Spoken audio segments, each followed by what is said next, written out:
The Spiel Canal, yet another gaming channel with no budget for animation or even a catchy tune. Welcome. This, my first video, is an introduction to Necromunda, a board game by Games Workshop, a skirmish game with gangs, which has had many iterations over the last few decades. It's a great game to pick up. There are lots of gangs available, and the games are a lot quicker than when you're playing sort of traditional 40k. You can see here my local independent store, the Games Bunker in Weston-super-Mare, have a massive range of models on their website, so check them out! If you want to know something about the setting, I would suggest reading the fluff, but it is set on a horrible hive world, a bit like if you had Weston-super-Mare merged with Basildon and it was all dipped in toxic sludge, which it near enough is. As with many of these games, first of all you're going to need dice. Loads. We'll need some scattered terrain. We'll need a tape measure. Also models. And tokens. This game loves tokens. Here's our Genestealer Cult gang. Here's our Goliath gang. And here are some gang cards. Unlike the points-based system in other 40k games, in Necromunda your gangers are worth credits. So there are rules about how your gangs have to be set up. There has to be at least a leader, and your normal gangers, like your normal foot soldiers, there has to be at least as many of them as there are sort of champions and leaders and other special characters. You can customize the gear, so there'll be a base cost for your unit, and then depending on what armor you want to take or weapons, then that will increase the credit cost. Typically, when someone's first starting, they'll have 1,000 credits, and depending on which gang you are, that will affect the size. So, for example, in the game we're going to play now, there are Goliath, who are tougher but more expensive, against Genestealer Cult, who are cheaper. So there's an opportunity to either field more of them or field them with better equipment. Here we have a made-up ganger card. So it has his name, total cost for character with gear. You have his stats, such as his movement, 4 inches, weapon skill, which is his sort of close combat with a 3+ on a 6 die, ballistic skill 3+ as well. His strength 4, toughness 4. He has 2 wounds, a 2+ initiative, that comes in handy later, but not in this video. He has 2 base attacks, and then the last 4, the ones in red, those are ones that we run checks against. So you have leadership, cool, willpower, intelligence. Beneath that, his weapon profiles. So he has a stub gun with just the basic ammunition. It tells you the range, so anything within 6 inches is short range, and it has a long range maximum of 12 inches. If a target is within that 6 inches, they get +2 to hit on his roll, which is very helpful. That will put him at a 2 to hit on ballistic skill, because you can't have 1 to hit. Natural 1's always a foul, so he'd get 2 to hit if he's in short range. If he's within long range but not within short range, there's no bonus. The stub gun has a strength of 3, which is something that you would measure against the target's toughness. AP is armor penetration, which is kind of a reduction on the armor save of the target. This weapon doesn't have any armor penetration, so the target would just get the normal armor save. It does 1 damage, the stub pistol, and if you roll to check the ammunition, because you do an ammo check roll with every ranged weapon attack, you would need a 4+ to pass the test. Then you have the traits of that weapon. So this weapon is a sidearm, which is useful for when you do your close combat attacks, because you can make use of a sidearm. And it has a plentiful ammo trait. What that means is if you run out of ammunition, you fail the ammo check, on your next turn you can use an action to reload the weapon. It doesn't require a further die roll to try and get that 4+. We can also see this character has a skill, we'll cover skills later, and the war gear is just their armor, which is furnace plates. Furnace plates have a 5+ save if they are facing the attacker, otherwise it's a 6+, and for any blast attacks it's always a 5+. As your gang progresses, you can get lots of pieces of war gear that go into that section.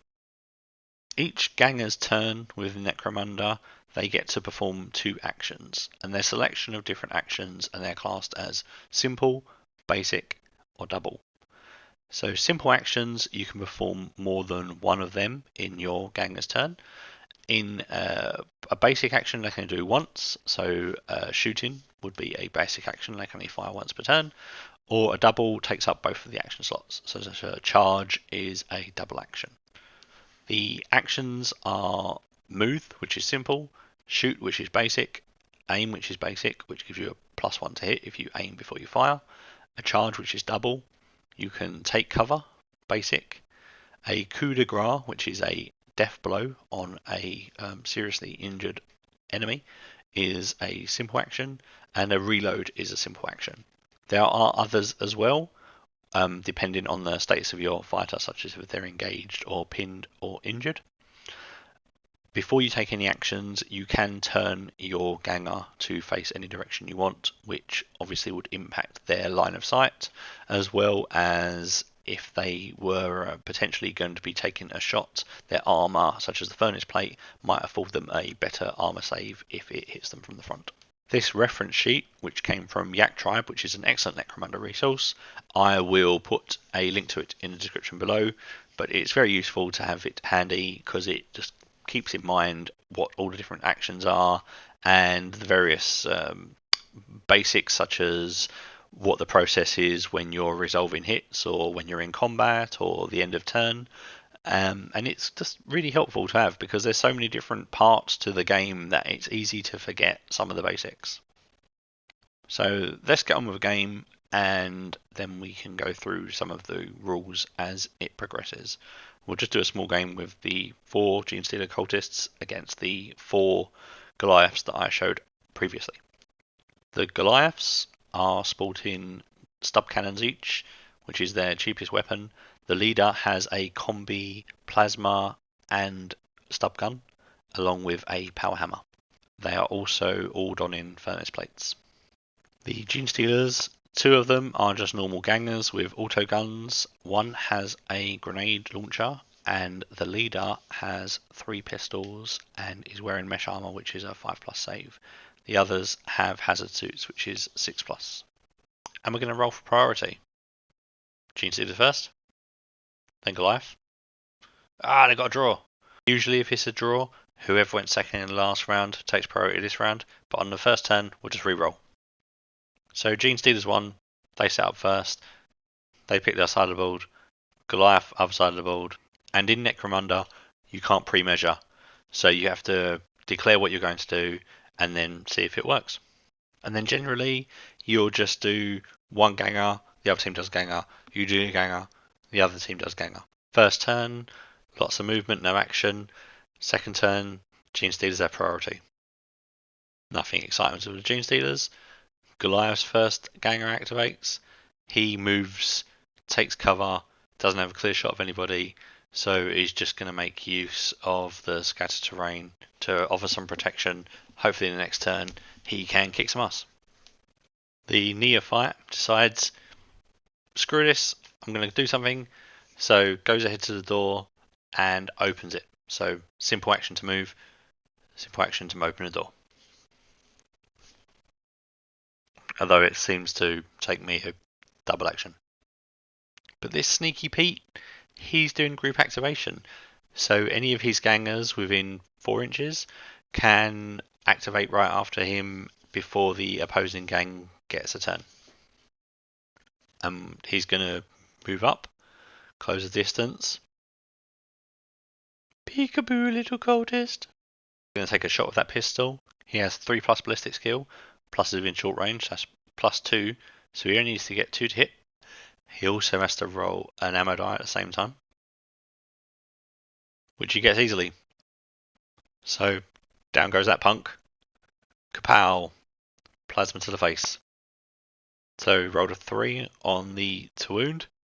Plasma is strength 5, and the cultist is toughness 3, so he only needed a 3 to wound. Now the plasma does 2 damage, and the cultist -2 only has 1 wound. There'll be no save roll, so he only has 1 wound. So he'll have to roll 2 injury die. Oh. The first one is just a flesh wound, but the second one means he's out of action. No coming back from that. Plasma to the face. If any of the Genestealer colleagues were within 3 inches, they would have to take a bottle check, but luckily the other guy is outside of that range. Just watches his friend die. And spoiler, I know how this battle goes, so we will come back to bottle checks soon. Up on the gangway, the gent with the grenade launcher is going to move to a better position and try his luck. Now the grenade launcher is a blast weapon, uses a 3-inch template, so you can pick where you want to fire. It doesn't have to be at a model. So right now, this cultist is going to shoot round about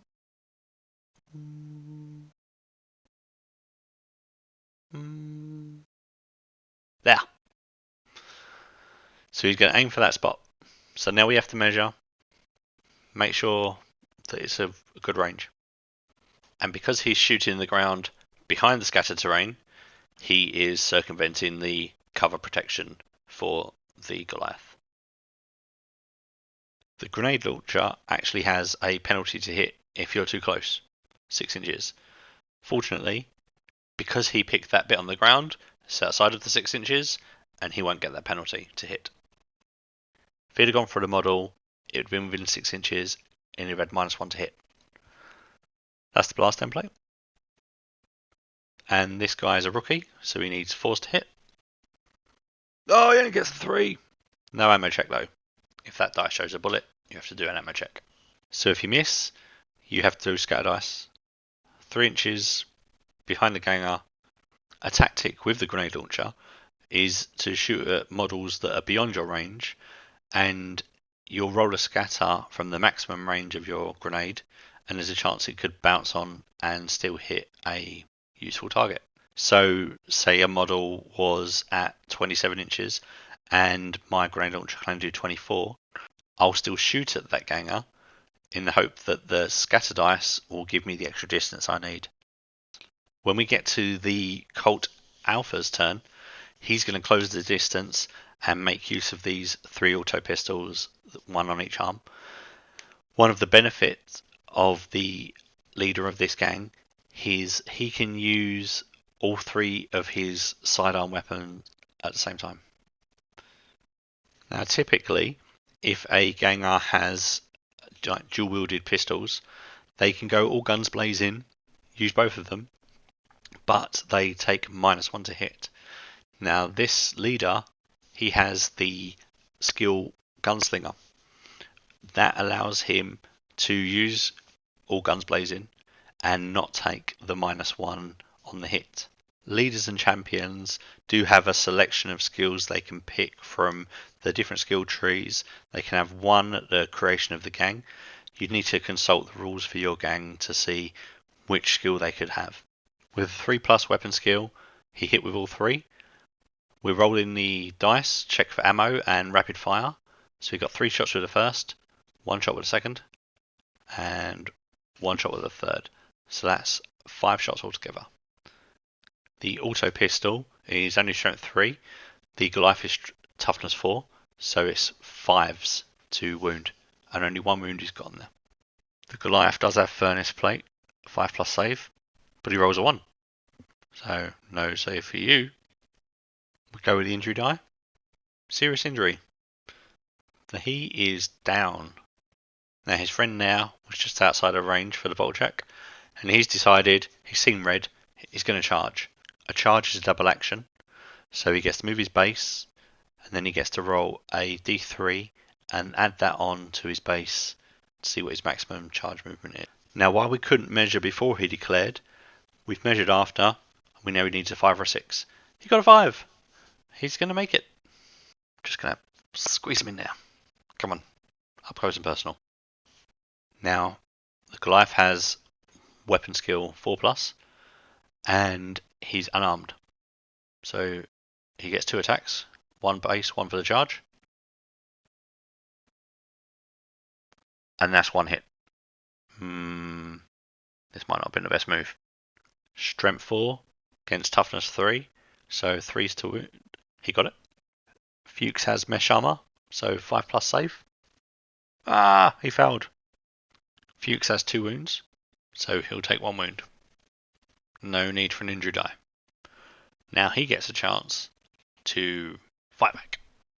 This bit of footage was so blurry, it looked like something from Crime Watch. So I'll narrate and animate what happened. Fuchs had 3 attacks, 2 hit, 1 with a pistol, 1 with his Rending Claw. There's a special rule for Rending. If you roll a 6, it does an additional point of damage. The Goliath rolled a 5 to save on the pistol hit, but not the Rending Claw hit. So 2 damage, 2 injury dice. And now we have a seriously injured Goliath. If you win in close combat and your opponent is seriously injured, then you get a free... they all rolled around. It's ferocious close combat. You get a free coup de grace, which is a finishing move, and then that character's removed from the board. If the loser was taken out of action from the injury die, or is just prone, the winner can take a consolidatory move of 2 inches. Down on the factory floor, the last cultist takes a pot shot at the leader. He manages to get rapid fire and cause 1 injury, which the leader fails on the save. Now he has 2 wounds, so he only takes 1. I'm going to call the leader Joshua, after Gary Busey in Lethal Weapon. Yeah, that name works. Now, why normally, after taking a hit, the ganger should be pinned, regardless of injuries or wounds. This Goliath leader has an ability called Nerves of Steel. This means he has to pass a cool check, and then he can choose whether or not he is pinned. A cool check involves rolling 2d6, and the total has to equal or exceed what the skill is on the character card. So for the Goliath, it is 4. 10 is an easy pass. He's fine. He's so cool, the dice are blurry. Joshua's still coming. Both sides lost fighters, so now we do a bottle check. Bottle check, you roll a d6 and you add the number of casualties, seriously injured or out of action. If that exceeds the number in the gang when you started, then your gang is losing its bottle, and as each fighter activates, they have to take a cool check. Goliath have failed their bottle check. 5 plus the 2 injury is 7, and they only started with 4. So now each fighter will have to take a cool check when they start their turn. Then we perform recovery roll for seriously injured players for Goliath, and that ganger stays seriously injured. They stay where they are. The Genestealers also lost their bolter test. They won priority. Genestealer leader's going first. Fuchs, he does his cool check and he passes. There is a rule lead by example, and if a leader passes their cool check after a failed bolter test, any of their gangers within 12 inches are also considered to have passed and don't need to take a cool check this turn. So it can be worth starting with your leader to get those cool checks cleared. And Fuchs, being ruthless, is going to use his turn to move with his action and then kill off that seriously injured ganger, a coup de grace. But it's not a free this turn because he didn't get it as part of close combat. So it's another action. That's his go over. Joshua can smell blood. He's going to try and close for a close combat with the Genestealer Acolyte. He got the roll he needed and he closed the gap. And now he's going to pulverize. Turn to face your doom, little cultist. Joshua's getting 3 base attacks and an additional 1 for the charge. Weapon skill 3, so needs a 3 to hit. Only one hit. Disappointing. But it is with a big hammer. The strength of the hammer is user +1, so that's 5. So that's a wound. Only needed 3s. 6+ save roll. Ah, he failed. He's gone. And with no buddies around engaged with Joshua, he will fall in a coup de grace. Genestealer Grenade Boy moves over to the railing. He's going to take a pot shot with a crack grenade at the leader. Grenade launcher has 2 profiles. So just making sure he's outside of 6 inches. Then he doesn't take a reduction to his hit. Here's a ballistic skill 4. So he needs 4 to hit, which he gets. And the crack grenade has a strength of 6, so 3s to wound, which he gets. And it has AP -2 and does 2 damage. So there'll be no save roll, and we'll go straight to the injury die. Joshua takes 1 flesh wound, so his toughness is reduced by 1, and a serious injury, so he's staying put.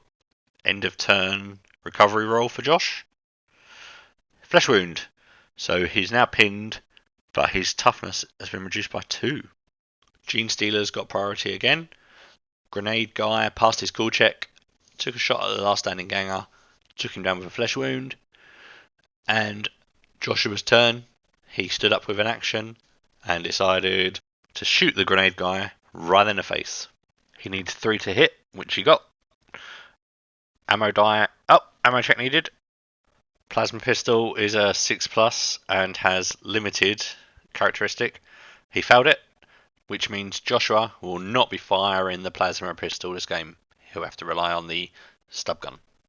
A 2 for the wound roll is not enough, so the ganger will be pinned but will not take a wound. Fuchs, passing his cool test and sensing weakness, decides to close the gap a little. Only has 12 inches with those pistols, but he does have 3 of them and the gunslinger trait. 3s to hit. Gets all 3. To ramp up tension, I'm going to roll those ammo die individually. These are rapid fire pistols. First one, 3 shots. Second one, 3 shots. Last one, 1 shot. So that's 7. Though, for some reason, I only roll 6 die. Must be the excitement, heat of the battle. Now, due to those 2 flesh wounds, so -2 toughness on Joshua, we only need 3s to wound. So we've got 5 of them. 5 injury die. Here they go. And he's dead. Fatality. If you roll multiple injury die, only the flesh wound stack. So 1 serious injury or 5 is just serious injury. 1 death or 5, he's just dead. If you run out of toughness from taking those flesh wounds, then you're also out of action as well. Goliaths are going to resign now. Win for the Genestealers. Hopefully this was a good introduction. We're not going to go over tactic cards at the moment. Let's just say some are good and some are rubbish. Well, thank you for watching. It's been fun to make. I will make some more videos. I might do some how to play 40k as well, which rhymes. That's cool. So subscribe. Thank you.